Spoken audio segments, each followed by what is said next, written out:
Bon retour sur ce plateau d'Espace Miné. C'est l'heure de la dénonciation. Un instant qu'adore bien Arnaud Victor et Yada. Je ne sais pas si je devrais m'appeler ça dénonciation, mais ça en est quand même une, parce que c'est quand même la cruauté de certains individus.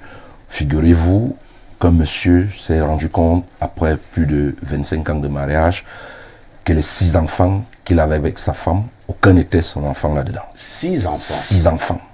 Incroyable. Et il n'a pas digéré, il s'est donné la mort. Oh là là. Beaucoup aujourd'hui fustigent le fait qu'il se soit suicidé, mais je pense quand même que certaines femmes ont un sacré caractère. Rester avec un homme, faire 6 enfants avec le voisin, et parfois ses cousins, sans que cela ne vous dise rien, vous dormez dans le même lit. Il faut vraiment dénoncer ça. Et ces enfants vous appellent papa. Papa. Vous les accompagnez à l'école. Tout le temps. Vous les lavez à la maison. Tout le temps. Vous jouez avec eux. Tout le temps. Vous leur achetez des beaux jouets. Pourtant, vous êtes un zozo.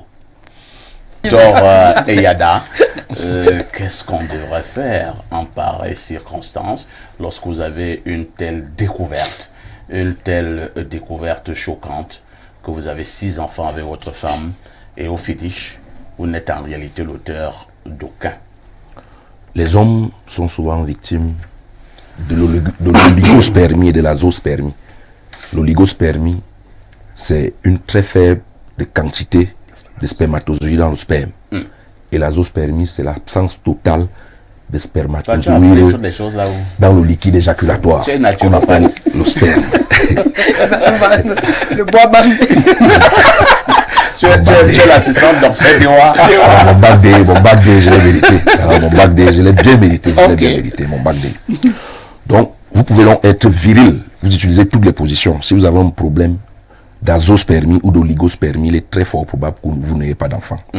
Il y a un monsieur qui avait constaté également un jour, après examen, lui n'était pas comme nous aujourd'hui, où on cherche seulement les isiforts. Il faut faire le spermogramme pour comprendre, pour voir la quantité de spermatozoïdes qu'on a dans le sperme. Il faut faire le nettoyage des reins dans ce sens-là, pour avoir aussi des enfants bien portants. Mais nous, notre problème, c'est d'avoir les performances au lit, avec toutes les positions qui vont avec. Lui, il avait donc fait ses examens. Il a constaté qu'il ne pouvait jamais faire d'enfant. Il a épousé une femme.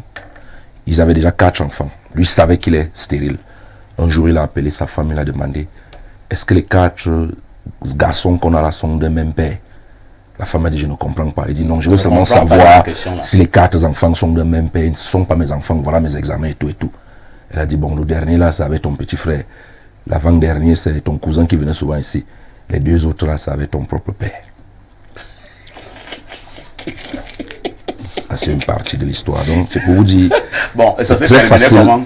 Je garde ça pour moi. Je vais vous dire c'est très facile de condamner ce monsieur qui s'est suicidé.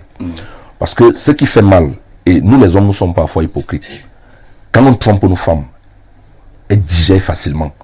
Mais quand tu apprends que ta femme t'a trompé, la première chose qui vient dans ta tête, c'est avec qui? Quand on te dit que c'est avec le motoman, ou alors c'est le gars qui passe souvent à attacher les chèvres au village. Tu vois tout ton charisme que tu as.